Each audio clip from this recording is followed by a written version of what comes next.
All right, folks, welcome back to the Nice Watch Podcast. I'm Jacob. I'm Alex, and we have a very special guest today. He is Golden Pipes himself, Carnell Johnson. Very happy to have you on. Very appreciative that you took a time out of your day, your busy schedule to come on. Yeah, thank you for having me. Yeah, absolutely. We're here at Mojave Brewing, talking with you and doing a quick little, talk and everything. I mean, we've got a couple of topics, and we've obviously been fans for a little bit. I don't know how you want to start this off, Jacob. You want to talk about interaction? What do you want to talk about? So you don't got to be so formal, man. Just be like, how you doing? How's it going?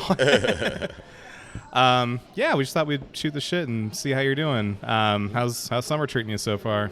As a guy who's lived here pretty much all his life, we always talk about how hot the Vegas summers are. And it's hot, but it's been hotter.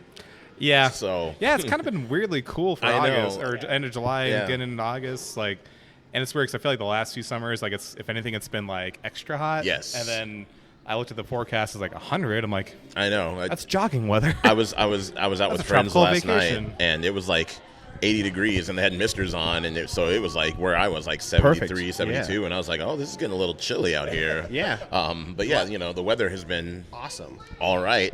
And then as far as everything else goes, just working when I can. I get hired for a lot of other different kind of anthems around town. So I've sung at a grocery store opening, sung for some galas, some conventions. So yeah, that's actually one thing I was kind of curious about. Is it weird kind of being like a local celebrity? People come up and ask for pictures or I know I did once. Probably don't remember. It's during COVID. We're wearing masks. Don't feel bad if you don't recognize me. It is one of those things where I always knew I wanted to perform. Yeah. I have my degree in music education. Oh, nice. Just because I was like, all right, I got to fall back on something just in case the performance thing doesn't work out. Yeah. And I did use it for a few years, but it wasn't for me. So I tried some other things, and then once this hit, I never expected it to be in sports. I wanted to go to Broadway. I wanted to do voiceovers for video games, and being a locally known name has it's kind of what I expected, but there are some things that I didn't expect. Really? And it's more on I now understand on a very, very small level these larger celebrities, these A-listers, sometimes how they get to be germaphobes and how they kind of go they go a little crazy sometimes, and I get it now because you have a lot of people shaking hands all day, just coming up to you, just putting their hand on your shoulder. I had an incident probably 4 or 5 months ago where I was just at a grocery store, and this lady just they see you, and it's weird how they just get inundated with emotions, and she went up to go touch me, and for whatever reason I recoiled, and I was just like, oh, I don't like to be touched. And I didn't mean to, but I was just like, oh, that was weird. I always find it funny because I'm kind of the opposite of that lady, where I'm I'll see I've seen you here in Mojave before. I'm just oh my god, I need to hide. I don't want him to see me. Or we were over here at Mackenzie River a couple years ago, and Bruce Cassidy was just watching his daughter play hockey, and my wife and Jake and I were just sitting there is that Bruce Cassidy? We're like, I think it is. I'm like, don't bother him. He's watching his daughter. Just leave him alone. No, same. Because I definitely had times like that where it's oh, should we? I'm texting someone. I'm like, I think Bruce Cassidy's here, and go get a picture. I'm like, just let him enjoy his night, let him, And then same thing, I've seen you here a few times. I'm like, hey, it's Golden Pipes. And are you going to say hi? I'm like, nah, I'm just going to let him chill. I don't want to interrupt the vibe. Just let him hang out. Yeah, I think it's one of those things where, as people like me and Mark Chinook and Bruce Cusick, as we go out, we kind of know there's that possibility. And so we're always thinking about it, but every now and then it's nice to just go out and just be somebody, or be not nobody, but be like everyone else. Well, it's weird because from our perspectives, especially I don't have season tickets, but I know that people that do, they're probably like, oh yeah, I see these guys 42 times a year. Right. I know them like the back of my hand. I'd recognize them anywhere. But from your perspective, you're just like, oh, someone just approached me in the dairy aisle. I don't know. Totally. So it sounds like you're always into music, and I think everyone kind of knows like the lore of the gondola singing moving into this. But what were like your big like music influences? I guess like what was that moment or where you were like I want to do this, I want to sing. Man, I wish I could pin down one specific moment, but it's just kind of been in my life that I've known for a long time. There's cassette tapes of me, in the early 80s, like 83, 84, 85, just singing along to like Cyndi Lauper and Wham. So, I mean, music has always been a part of my life in one shape or another. And as I grew up, elementary school, I did, we had a handbell choir. I was in that. In middle school, I was in band and choir. Yep. In high school, I went to choir, and then college, like I said earlier, got my degree in music education. So it's always just kind of been part of my life. There's not one solid moment where I was watching someone or listening to someone that just said, oh, that's what I want to do. I just always kind of known that's what I wanted to do. No, I was, to a much lesser degree and not nearly as good as you, I was in band in middle school and high school. Yeah. But it wasn't like ever like, okay, this is a future. Is more like, this is fun. Yeah. But like knowing that as soon as you could form a sentence, basically knowing you want to sing, that's awesome. And then you're here now and clearly very successful. And it's thank you. Led to what I would say millions of people hearing your voice at this point with Golden Knights. Stanley Cup stuff and all that, like across the world. Yeah, that's what I wanted to ask. I'm like, is it kind of? Do you have those nights where like some nights like, oh, this is a random Tuesday game in December or whatever, but when it's one of those big ones where you're like, oh shit, this is on TV. Like, do you get a little extra nervous or here we go? No, I kind of treat every game the same. There's never one instance, even like when we got into the Stanley Cup, once you get into the playoffs, we ramp it up a little bit. But yeah, during the actual season, whether we're on just local TV or whether we're on national TV, to me, at this point, it's all the same. In the past, I may have been a little more like, oh, we're on this, or oh no. yeah. Sometimes I won't even know until like a minute before I go on, and I'll, be looking at the rundown, and it'll say everything. I was like, oh, that's okay. So I don't even have time to process it. That's probably a blessing in disguise, Yeah. You're just like, okay, I don't have to fixate on this. Just go out and do my thing. Yeah, just do what I know how to do. Nice. Yeah, because you really only have to worry about that during like the playoffs, right? Because you're on TV, but right. like. That's something I wanted to ask you on the Stanley Cup run. Like, obviously, we all experienced as fans. Jacob went to Game 2 or 3? Game 2.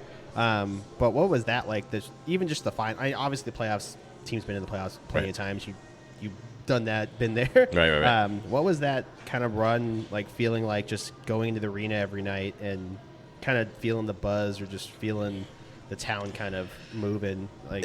There was a different energy. It was obviously higher, but just more intense. And it's one of those things where you wanted everything to go right. You didn't want to be the one person to be on the national stage and be on ESPN's Not Top 10 or anything like that. I remember, I can't remember if it was third round or fourth round, but like I was at a rehearsal for something. And the rehearsal space was literally a mile from T-Mobile. Yeah. I had to go take a back road, loop around. It was fine. So I left the rehearsal space. As soon as I got to Frank Sinatra back there behind T-Mobile, traffic was stopped. Oh. And it was because of the final. And like I was moving just like inches. And it was getting closer and closer to game time, and I was like, I was on the phone with production, being like, "I'm here, I'm moving," and like they were ready to have somebody run out to my car to keep driving it, so that I could at least run to the arena. But that's really the only big thing that's happened. Whereas. When you're thinking about, like, if it would have been a regular season game, I wouldn't have felt as much pressure at that. But it was just like I got in and I was like, I had to calm down. I had to calm my nerves. It was the one time I remember being like, oh crap, this is a huge deal now. No, dude, that's that is insane. And God bless you for getting through that, because even there was a time during the playoffs where I went, and obviously just as a fan, just wanting to see the game. And same thing happened. Traffic stopped, and it's hot in the playoffs. It's summertime. It's like 110 degrees outside. I'm wearing a jersey, and I did get to the point where my Uber was stuck, like in this, like kind of like a tunnel. Yeah, I think it was Frank Sinatra, but a little closer. Yeah. And I just looked at her. I'm like, "Hey, I'm just gonna get out." She's like, "What?" And I just opened the door, and ran out. I was like, "Thank you, bye." Yeah. But got to do what you got to do. That's insane that they said that they would send someone to take your car. Yeah. I mean, really, literally, what else can you do at that point? Yeah. Oh, I'm thankful that the traffic moved and I got there in time. But we were coming with all of these contention plans. I just picture a guy in a T-Mobile or a VGK just polo just running down Frank Sinatra. That's exactly what it would have been. Sprinting down, going, "Where is he? Where is he?" They would have been in their polo. They would have had their credentials on, and they probably would have been on the phone with me, just looking around and trying to figure out where I was. Oh my goodness, that's insane. That's hilarious. Well, going back even a little bit before, what was it like getting this job? Was there just an ad posted? Did you go through auditions? Did they make you do anything special, or? It was something called a cattle call, which is they put a thing out there.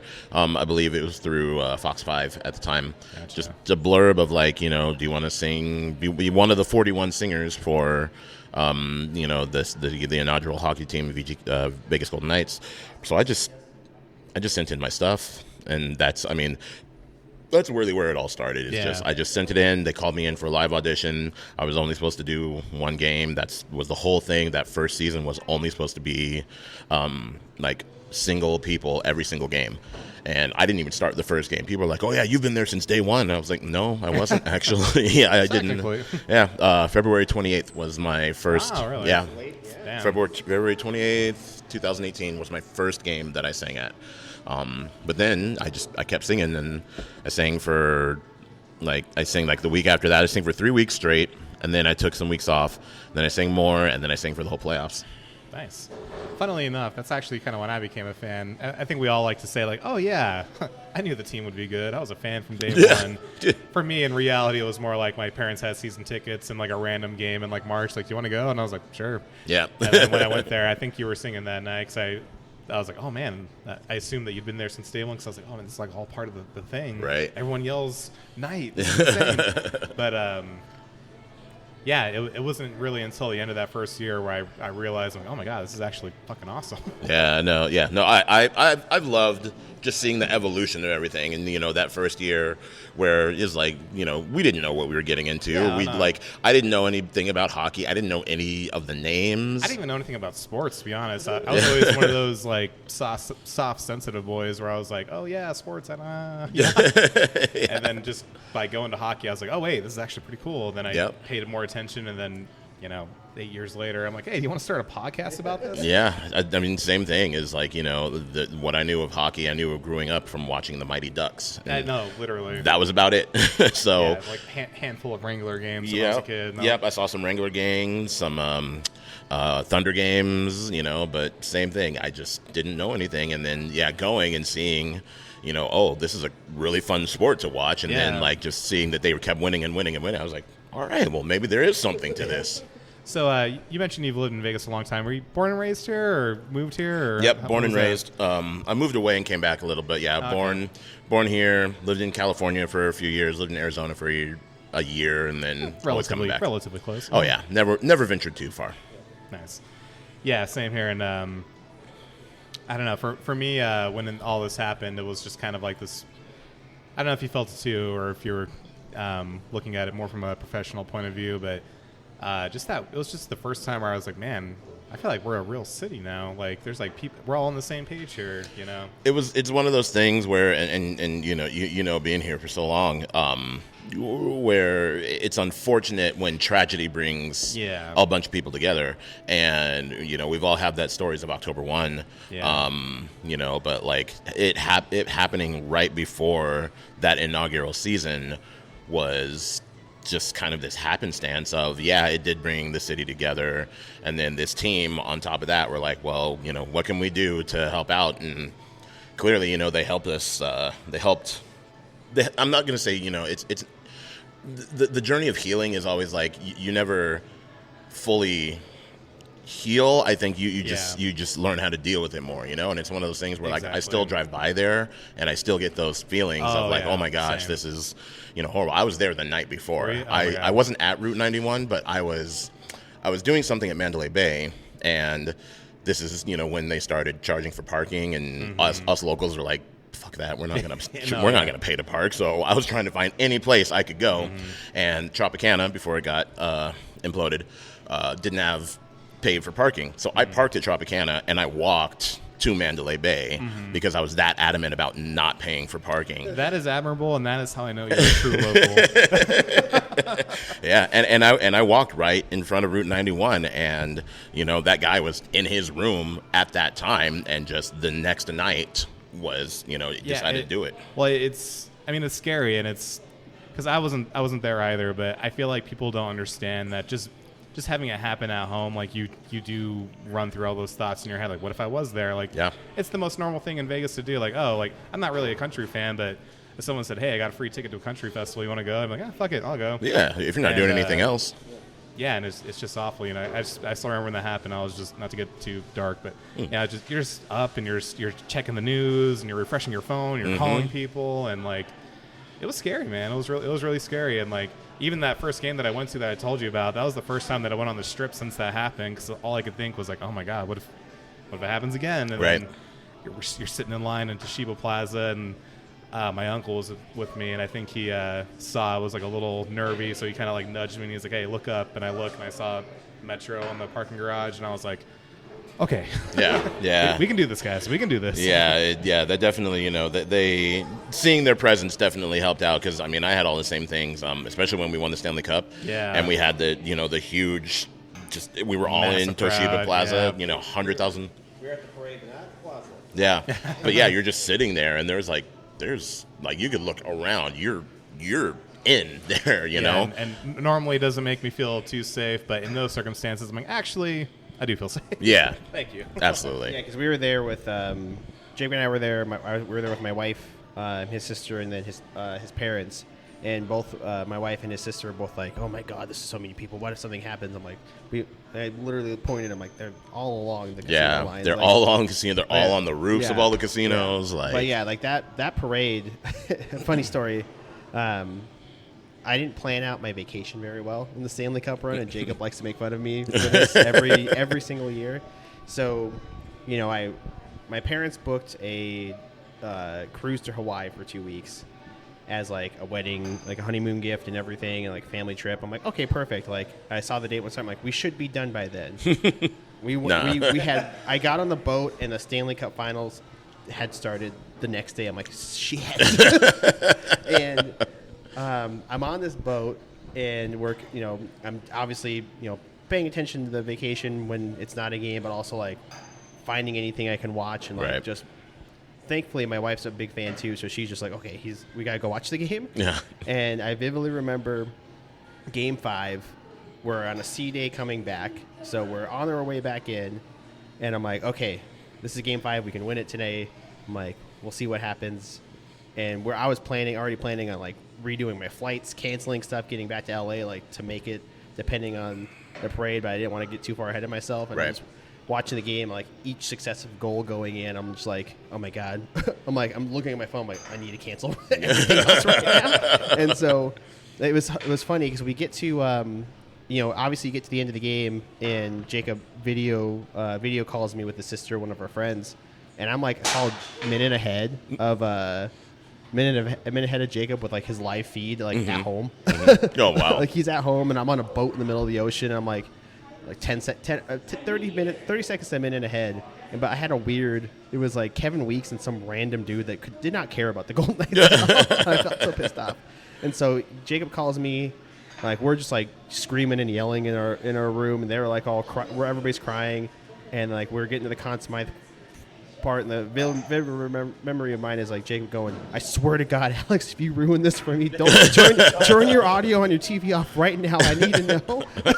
And so, obviously, game's over, and I'm like, okay, like when the parade comes out, I'm like, I need to know what day it is. And sure enough, it was like when we were supposed to get back into LA. And we're going to have a whole week in LA doing things. I'm like, I'm canceling everything we're doing. Yeah. I'm like, I'm rerouting my flight from LA to home. And we got there, what time did the parade start? Do you remember? Like afternoon, maybe like. Yeah, it was five something, 5 or 6, somewhere around there. We flew back, got into here like around noon, and then bolted home. I dropped all of our luggage just in the doorway, and we're like, we're getting an Uber, we're getting in the car, we're going down there. Yeah. And get down there, luckily find Jacob and his family, and we're like, okay, we're here, we're waiting. We're like, oh my, and then obviously everything, and then it's history from there, right? But what was that day like for you? Were you there all day? And like, I didn't have to show up until later, thankfully. I probably got down in that area around 2 or 3, and then just went into our production room because we were all just kind of, they were staging different sections of people. So like, I was with the production people. I was with the Golden Knight, Bruce Cusick, Mark Chinook, Katie Marie Jones. And then, the players were completely separate from all of that. And like the drum bots, the Vivas, everybody was just kind of in this holding pattern. And then we all got shuttled from T-Mobile, like the back way, to the Bellagio. And then we got up there, and we were just supposed to just be the front runners. We were supposed to walk in front of everybody. Just kind of getting the whole thing started. I just remember, like, the more I did it, the more I just kind of started hanging back. And, like, eventually I got to where, like, all of the players' buses were getting ready to walk by. People were handing me drinks, and probably had about 5 drinks before I even got back to T-Mobile. But, then I just started hopping off and on of other buses. And I ended up being on Bruce Cassidy's bus with, like, his family and everyone. And they were like, yeah, come on up. And I was just like, this is great. It was such a fun time. I could have gone for another mile easily just because the energy from everybody standing around, like, just having a good time and just enjoying life at that point, How heavy is the Stanley Cup? There's that picture of you raising it. I think they said it's 37 pounds. So it's not that heavy. So it's not that bad. It's just one of those things where, like, you get it and you don't want to be that person. Like with Colorado won it, and he skated and dropped and dinged it. Was that Abe Kubel, like, just chucked it into someone's foot? It's, and that thing's been beaten up before, but you never want to be the person to do it. You'd rather have it be a hockey player, be the guy that ruins it instead of the anthem singer, and you're like, oh, no, I have to pay. Yeah, because then he gets so much more shit than they do. But it wasn't that bad, like, holding it up above my head. It felt amazing. So it was really cool. I say, on the other hand, you could always be like, hey, you see that little scrape right there? That's my mark on history, baby. Yeah, I will always be on the Stanley Cup, even if my name isn't on it. Hell yeah. That's awesome, man. Well, going back, kind of hopping around, but even before the Knights came into the picture, obviously we all know you for having that really deep operatic voice. But what kind of music were you into when you were younger? Like, what kind of genre? Did you have a genre? Did you see yourself getting into anything in particular? Or? In middle school, it was R&B and rap. Once I got into high school, it switched over to rock, and it's been rock ever since. So I got heavy into, like, not progressive rock, but just not arena rock. I don't know what to call it. Like jam bands. Like, for all of high school, one of my favorite bands was Dave Matthews Band. Gotcha. And that's the only band I actually have a tattoo on my back. But now it's like Metallica, Foo Fighters, your early 2000s rock, and that's where my genre has been for the last 25 years. It's a good place to be. I love them. Foo Fighters is my absolutely favorite band. Oh yeah, my dad's really into them, which kind of surprises me because in a lot of ways he's like that classic old man where he's like, I only listen to the bands I listened to in high school, but he's really into Foo Fighters. And don't blame him. Yeah. When you start the season, are there any Like, how's the scheduling work? Like, do you ever like look at it and be like, oh my god, we got three games in 5 nights, or do you just kind of roll with the punches, knowing that you just got the song, and then you're free to dip if you need to? Yeah, I just kind of roll with the punches. It's always I'll get inquiries sometimes in May or June, and they'll be like, we want to hire you in November, we want to hire you in December, and I'm just like, I would love to say yes, but it's dependent on when the schedule comes out, because that's, first priority. Unless you're going to pay me like $10,000 and be like, yeah, I could probably miss a game. I'll call Lynnae. She can cover me. Yeah, exactly. And she's always just like, anytime you want to take off. And I'm like, normally, and there usually is a game or two every year that I either have a conflict or like if I get sick, it's nice to have her as a backup. But she's from Michigan, so she's always just like, when the Red Wings are here, you can if you're feeling a little scratchy in the throat, just give me a call. And so that's hilarious. I always try to help her out with that one. We go to a lot of Silver Knights games, so we see her there a lot, and she's awesome. Yeah, no, she's absolutely phenomenal. But yeah, I just wait for it to come out, and then like if I do have those people, I can call them up and be like, hey, I can do this. I actually have one. They asked me, hey, we want to hire you for October 9th. And I was like, well, that's right around opening day, so I can't commit. And then when it got out, our opening day is October 8th. So I was like, oh, I can do it, because then they have a game the next night, but it's away. Yeah. So, yeah, it's just one of those things where it's like, you just – as long as people understand, I was like, I will get back to you as soon as I know. Yeah, and I guess now that I think about it, musicians, it's all about the gig work, right? Yeah. So it's nothing new, I'm guessing. Yep. Random question. Do you ever get, like, kind of competitive with other anthem acts? Like, because sometimes I'll be watching a game between, 2 other teams, and the anthem singer goes up, and I'm like, not that great. Or you see LA do like the harmonic anthems or bongo drum anthems. You ever see those and kind of be like, come on, guys?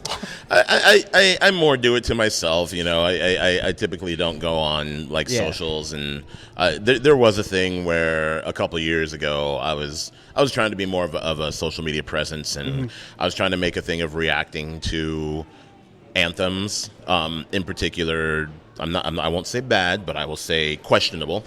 And so I would do a stitch, or I would not a stitch. A duet. Thank you. Yeah, I can't even remember what they're called anymore. But I would do a duet where like the anthem would be playing, and like it would me walk into frame and be like, what's going on here? Or like, I think there was one of me like pouring myself a drink because I couldn't take it. But nowadays I just kind of like, if people want to talk to me about it, I'll be like, oh yeah, that was a choice. That was an interesting choice.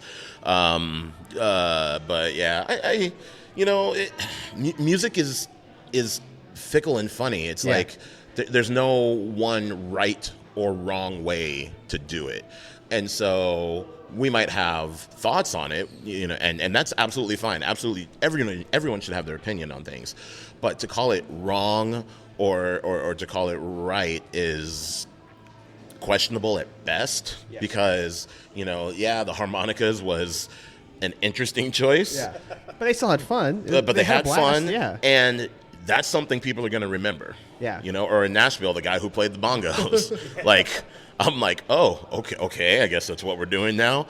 Not a choice I would have made, but people are going to remember that. Well, it's like the Fergie national anthem, the NBA All-Star game. You're going to remember it, not for a good thing, but it's like, it happened. It sure did happen, and I mean, there are parts of it that I can still like recite because it's that memorable.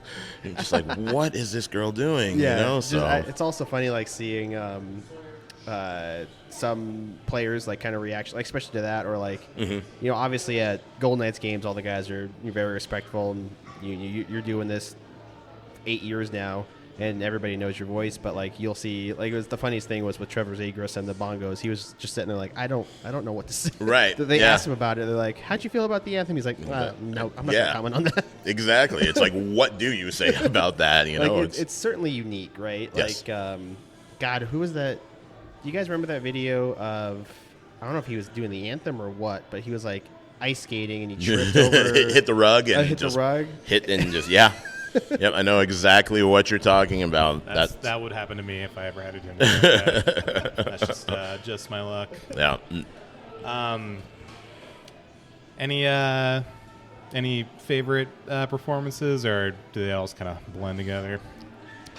For the most part, I'm not going to say they blend together, but after your first couple of years, it becomes routine. And so, I go in and I do my thing. Every now and then you'll get that, you'll get the veteran that stands with you. That happens a lot. Some of the cool ones, and this wasn't necessarily at a VGK game. This was actually at an Aces game, where they had a beautiful young lady with Down syndrome who was fluent in ASL. Oh, wow. And yeah, her name was Michelle, and she signed alongside me of singing, and her and I see her today. I know exactly who she is. We hug and talk and everything, and so it's cool having those moments of something out of your routine. Because it doesn't become mundane, but it becomes, I know I go in at this time, I eat at this time, I get ready at this time, I walk down the tunnel at this time, and it just be, you just kind of do it every single day. So having those little chances where it does get to break up a little bit is kind of nice. Nice. Yeah, something I really like about what the Silver Knights do is they always have an anthem buddy that skates out, and even if it's just standing with the team, it's giving somebody an experience that they're not going to forget. It's awesome. And saying that with the Aces, and then obviously being with the Aces, how good they've been, and just two organizations that are really top of their game. Right? Absolutely. But yeah, you mentioned, veteran will stand with you here and there. Do you have any how often do you have maybe player interactions, or do you have any fun you're running into somebody or you're talking to somebody? It's just fun little things. I know you're like you said, you're not attached to the team, but these guys still know you. They know you by name. They see you all the time. You're a fixture in their lives for most of the year. Most of the time when I'm at T-Mobile, it's all business. Yeah. So I even if I did run into any of them, I probably would just give them a head nod and just acknowledge, hey, there you are. If they say something to me, I'll say something. Yeah. But yeah, most of the interactions I've had with players has been outside of there, or if I'm doing a commercial or a charity game. That's when I really get to hang out and talk to them one-on-one. When we had Malcolm Subban on the team, Sub, right? We were both. I was singing for a charity game, and he was a guest coach for a period. Yeah. And so before it, we were just sitting on the bench talking. I didn't know that he was a huge electric guitar guy. And so he was talking to me about this pedal that he just bought, and now it just does all these different effects and everything. And so it was kind of cool learning more about him, because he's not someone I would look at and think electric guitar, So being a musician as well, I also play guitar. It was kind of fun being able to, we both love hockey. We both know we love hockey. It was cool having a moment outside of hockey. Yeah. Even though we were at a game, we were talking about this other aspect that I didn't know he was part of, and I was like, "Oh, this is really cool to learn about you."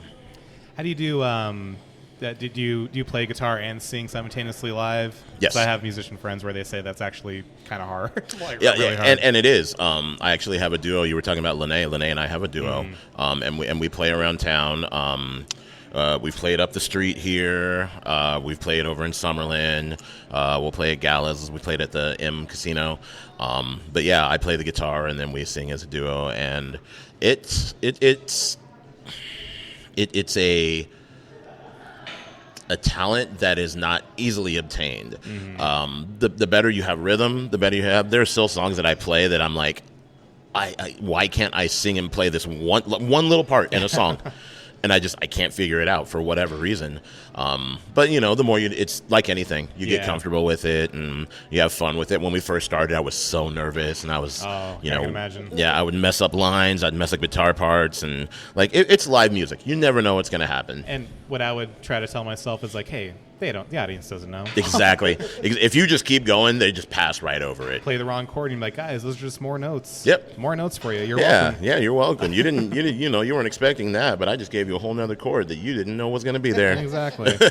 Are you the kind of guy where do you prefer to like rehearse like meticulously and like this? I'm going to get it right. It's going to be this way, or do you just kind of go out there and like I'm just going to just let the artistry come out, just kind of vibes, kind of go with the flow as it happens? Yeah, it depends on the gig. Her and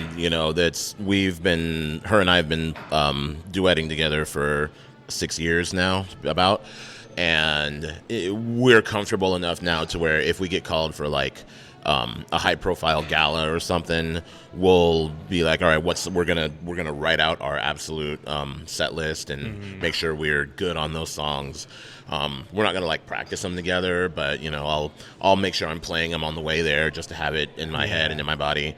But most of the time, if we're playing bars or restaurants, like we just like to go in there and have fun. Yeah. If there's a new song we're gonna add, if it's not like a really really popular song, we'll have a rehearsal for a couple hours and try and bang out like 3 or 4 or 5 songs just to have more under our belt. But like we added, what was one of the songs that we added just recently was "Hit Me With Your Best Shot." Oh hell yeah! Most people know that song. Yeah. So we were like, we don't think we need to rehearse this one. So we literally just one night just played through it. Yeah, and it was fine. So awesome. Yeah, all just depends. Is that hard to play with someone else? Does it take time to kind of get a feel for each other? Is it intellectual? Is it emotional? Is it a little bit of both? Is it definitely a little bit of both? Just like in hockey where you have to create that chemistry, or sometimes you have that chemistry right away, and then you just strengthen it. We started off. It was never really rocky, but we definitely started off with like, okay, how are we going to be as performers? We both have degrees in music. She's been singing most of her life as well. We've done these amazing things, and like just has this powerful voice. Yeah.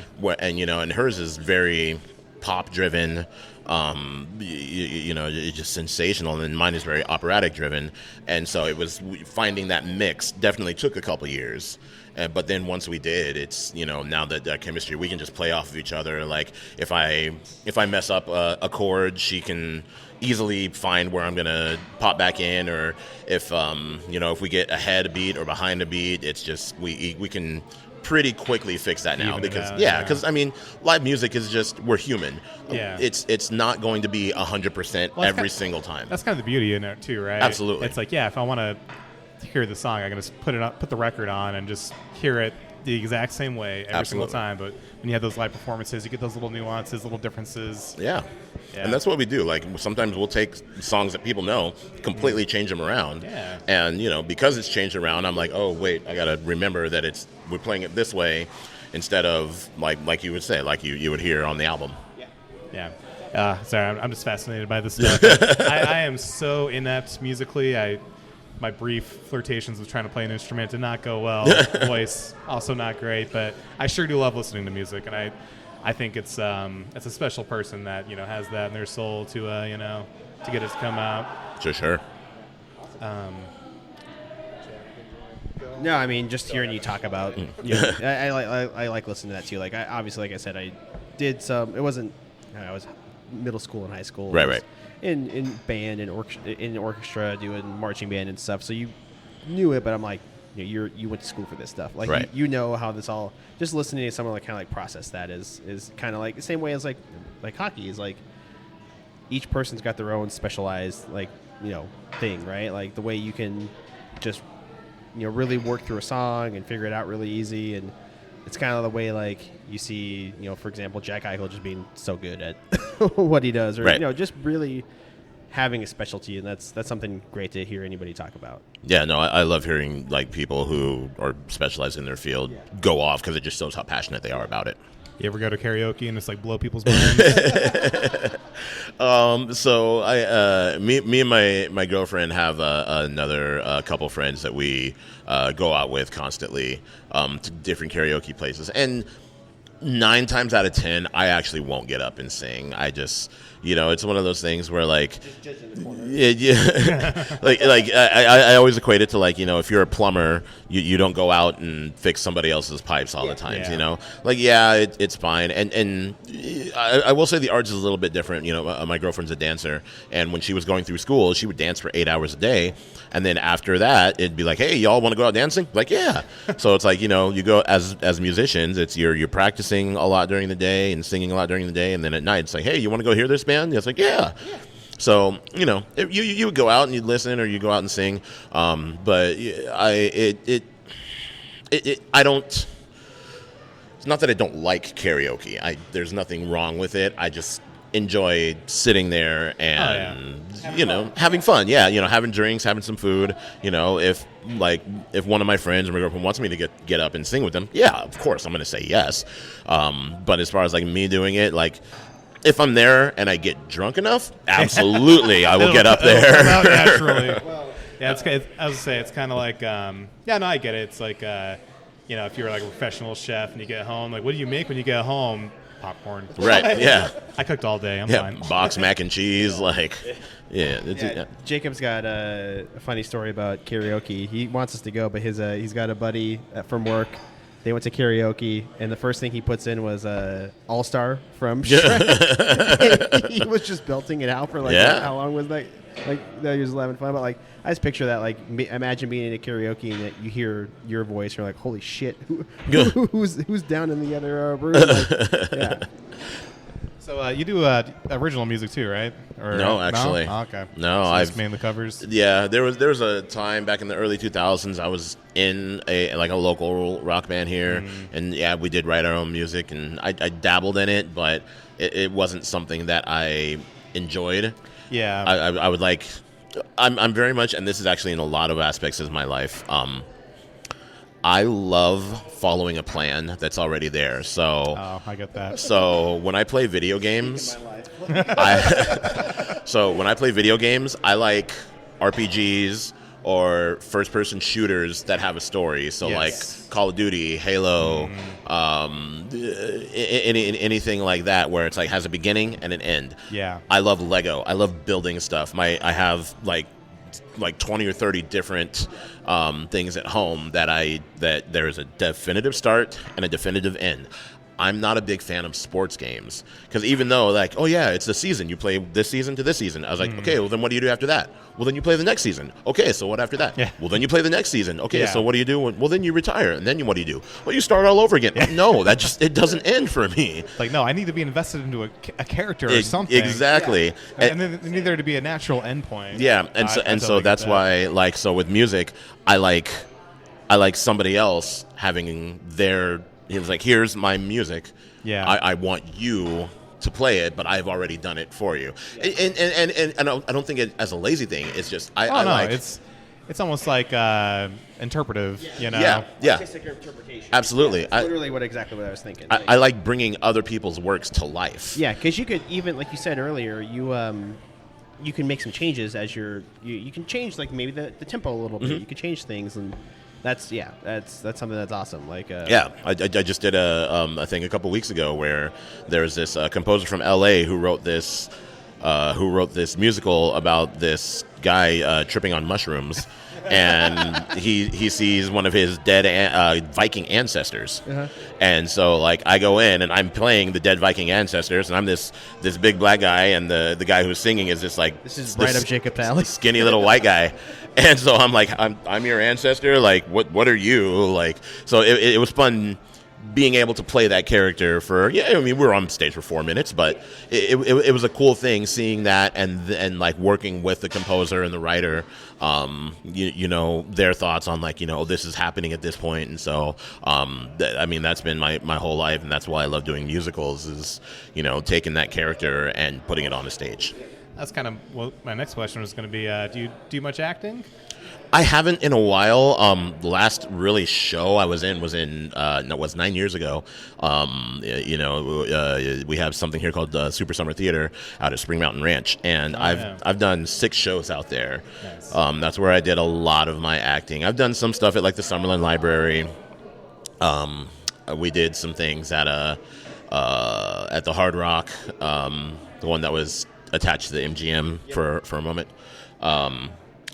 But yeah, it's been a while since I've been on a stage doing any sort of acting, and it's something that, like, you know, after you've been gone from it for a while, you're like, I wouldn't mind doing like one or two things again. So yeah, I wouldn't mind getting back into it. It's just something I haven't done. Man, you got presence, you got your voice, you know. I mean, the way you command a crowd at just singing the anthem, like everybody's dead quiet. They're waiting for you, right? Like I like just listening to you talk. You're like, this man could be a voice actor. Like you can use you know, you got a great voice for anything. Really. Oh, thank you.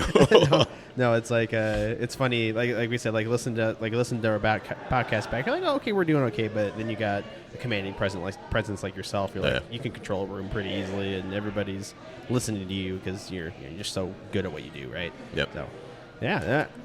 I mean, what something else? Yeah, got a favorite song to play? A favorite song to play? Ooh, that's a really good question. Man, I would say there's a couple. So as far as like acoustic guitar, Blackbird by the Beatles is one of my favorite songs to play. And there's a song from a musical called Once. It's called Falling Slowly. It's a beautiful song. But then on electric guitar, I said Foo Fighters was my favorite band. My Hero is actually my favorite song to just wail on the guitar. Yeah. Like it just you know, I don't do any like sort of like lead. I don't like solo and anything, but just the rhythm part of it is just, it's so powerful to me. Filling you up. Yep. I love that. What about, you have a favorite song to sing where you're just like, yeah, I'm really going to stretch these vocal cords tonight?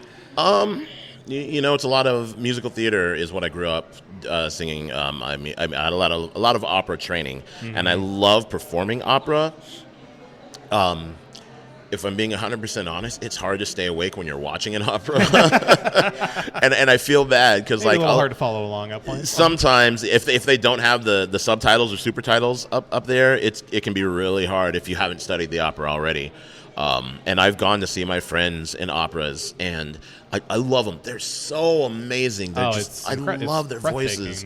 But you're sitting there, and like there'll be these long. I went to go see my friend in Madame Butterfly, and there's this 17-minute, just almost like a lullaby. And it's just these drawn out chords, and it's beautiful, and it's so beautiful that you just start like dozing off. It does. It's what it's supposed to do. And then at the end of it, it wakes you up because there's a quote unquote cannon fire, and so like the guy on the huge bass drum just takes it and just like bam, and everybody just jumps up, and you know, that's something that I do well at singing. But as far as like to sing, it's musical theater, and more in the classic form of musical theater, because that is a little bit closer to opera. So your musicals from the 30s to the 50s, 60s are my absolute favorite genre to sing. Yeah. Favorite musical? Hamilton. I mean, that's modern classic. Modern classic. It was one of those where I was doing a musical at the time in San Diego when the cast recording came out for Hamilton, and people were clamoring over it, and I was like, okay, what is this crap? Let me hear it. And so I played the first number, which is Alexander Hamilton, and I was like, oh, it's kind of catchy, and so I just played it over and over and over again while I was down there, and I just never played the rest of the CD or album at that point. And so finally, like 3 or 4 weeks into just listening to this, I was like, you know what? Let me listen to the rest of this. And I listened to it, and I kid you not, for a year straight, that's all that played in my car. A year. And then I was like, I had to take a week off because it was just too much at that point. But then I came back to it after a week, and I played it for another 6 months. And I say I sing more of the 30s and 50s.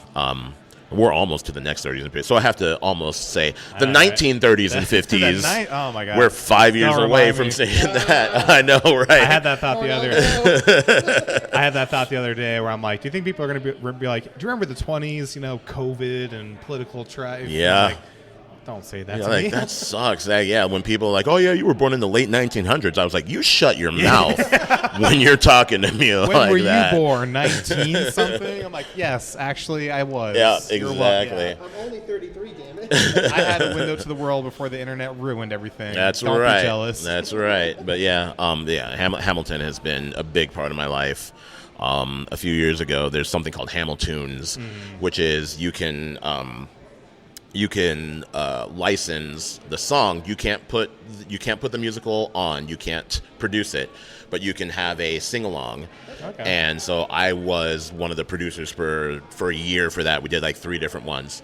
And it's just one of those things where like you learn how powerful music is, because when kids were taking tests about that era of time, they were passing them. Because they remembered Hamilton, and it was just like, that all stuck with me. I was in school at UNLV when Hamilton came out, and we did, like, in my American literature class, we did like a whole, I wouldn't say like a whole unit, but, we did like a whole thing on it, Sure. Reading through the script and, kind of drawing, talking about the history and the social aspect and all that, and it was fascinating. Yeah, it's something you remember because it's so relatable with, the genre of music being that hip hop, R&B kind of thing, and even if you don't know the words, you kind of remember just parts of it where he's just talking about the Bill of Rights or the Federalist Papers, and you're just like I remember that part of the musical, and it just it's a big thing. Exactly, and it's kind of a reminder that why music and the humanities are so important. You can learn history, you can learn political science, but it's all about people. There's always that human aspect. And Absolutely. Things like music, art, literature, it all kind of ties into it. Absolutely. This might be the same answer, but dream role? I have 4. I have four dream roles. Let's hear it. All right, so the first one is I've aged out of it, even though people's like, oh, you should play Hamilton. And I was like, I'd love to, but even when Lin-Manuel did it, he was in his 30s, but he wrote it, so he can cast himself as much as he wants. But that's supposed to be for someone in their 20s. I'd still love to play a part in that, whether it be Washington, even though when Washington was of power, he was still in his 20s. Yeah. But Washington or Hercules Mulligan, it's just a fun, boisterous part. But that one, if I were younger, I would do. But the 3 that I would do now that I could still play is in Ragtime. It's Cole House Walker Jr. He's the lead in that. In Jekyll and Hyde, it would be Dr. Jekyll and Mr. Hyde, just because he has these amazing songs in that. And then this one is actually controversial because nobody wants to do this show because it's of the racial, not even undertones. It's not racially undertoned at all. It's racist. But Showboat, it came out in I think it 28 or 29, but made it big in the 30s. And there's one of the songs in there is Old Man River, and it's sung by this black dock worker, and people are so scared to do it because they don't want to be ostracized for doing it. And it's like, look, I get it, but we can't forget history, and it's important to show people those things, like when I was talking about Cole House Walker, it's Ragtime, which was also done in like the early 19-teens, and it's very racially driven. So it's like you just gotta you don't do them to you don't do them to glorify racism. Yeah. You do them so that everyone remembers. Absolutely. Well, yeah, exactly, and it's at a certain point you just have to say, this is. Because that's one thing I hate is when people are like, well, we're just going to pretend that didn't happen. Yeah. It's like, well, that's kind of insulting. Yeah, exactly. There was all people that lived entire lives in that time and had all these great stories in that time and music and all that. Yeah. Man, see, that was a great answer because when I think of musical theater, I just remember being a little goth middle school boy loving Phantom of the Opera. Yeah. And which always feels like a basic answer, but that's my dig. But it's an answer for a reason, and it's because that music and that musical did so well, and you say you were goth back then. Well, then it crossed genres. You look at musical theater kids. There were a lot of goth kids in musical theater, but they were usually like on the tech side of doing the. Speaking of, I did tech theater in high school. Exactly, and but yeah, it was cool seeing those things, interweave with one another to just show that music itself is not. It doesn't have to be specific to one area. It can make those jumps over and over. It really is the unifier, the universal absolutely. thing. Did you do theater in high school? I did all 4 years. I was in the musicals. I never took theater. Okay. I took choir, and I was in like every choir I could be in. The scouts just got you. They're like, this kid's got to be in this. This kid's got to be in it. Yeah, I would like do something, and then in my freshman year, I remember it was My Fair Lady. So that was the first one I ever did, and then I don't know why I remember all of these. I remember Guys and Dolls, my sophomore year. Junior year, it was I can't remember it. No, Fiddler on the Roof, and then if senior. I was a rich man. Yep. Bada. And then senior year was the Kiss Me Kate, which was basically the Taming of the Shrew. Nice. So yeah, that was my real introduction to music theater was in high school. Hell yeah. Yeah, our big production was Into the Woods. Yeah. And, that's such a hard one. What's a nightmare? I said, us tech theater boys, we spent many hours in the shop with a jigsaw trying to cut out tree shades. Yeah. No. All aspects of Into the Woods. Just Sondheim is a genius, but he is so difficult to really nail down. Yeah, I was in the orchestra pit for that. Yeah. And I just vividly remember just like going through practices, and we all figured out the music because that's all we did for like 3 months. You have to inundate with yourself with it. We just practice all that, and so we're going through rehearsals and everything, and like something will mess up, or like we're just like, oh my god, this is going to be a nightmare to do. And like it's funny because Jacob and I have been friends since we've been like 18, 19 years old, but we went to the same elementary school, middle school, high school without actually being close friends. I think one of my first interactions with Jacob was in that instance, and I remember him just being up at the top of like the tech area, just like the look on his face was just like anger, pure like hatred to the stage performers, just because they weren't doing what they were hitting their spots right or something, and he's just like, Jacob's like, guys, please, I want to go home. Yeah, I don't know if that was the case for you, but there's definitely friction between the techs and the thespians. Yeah, in high school, there definitely could be. It's once you got into the actual production of showing it was fine, but like everything before that, it's and I love all aspects of it, but you definitely have that tension when you're doing lighting cues, and it's like, all right, go to this spot now, hold. Go to this spot now, hold. Go to this spot now, hold. The actors are tired. Yeah. The anybody running the lights are tired, and you're just like, I'm sure I messed up my fair share of times too. So. Oh, we all do. In retrospect, that was a great memory. Yeah. Great. One of my favorite high school memories was that nightmare of a play. And honestly, I don't think we did too bad. No. Night of. They sold out. Few little stumbles, but turned out pretty good. That theater at Basic, they sold that thing every showing. Oh yeah. Nice. All right. Well, we're hitting about an hour. I don't know if we want to take too much more of your time, but got anything you want to plug? Any new music performances coming up? Anything you're working on? No. It's just if you want to look out for Lynnae and I playing around town. We're in a band called Cover Lane. That's our duo. And we're on Instagram and Facebook. We're at Cover Lane LV. We post all our shows. She's like literally getting ready to have a baby within the next probably 7 to 10 days. Oh my god! So congrats like, to her. Yeah, absolutely. So really excited. It's going to be her second one.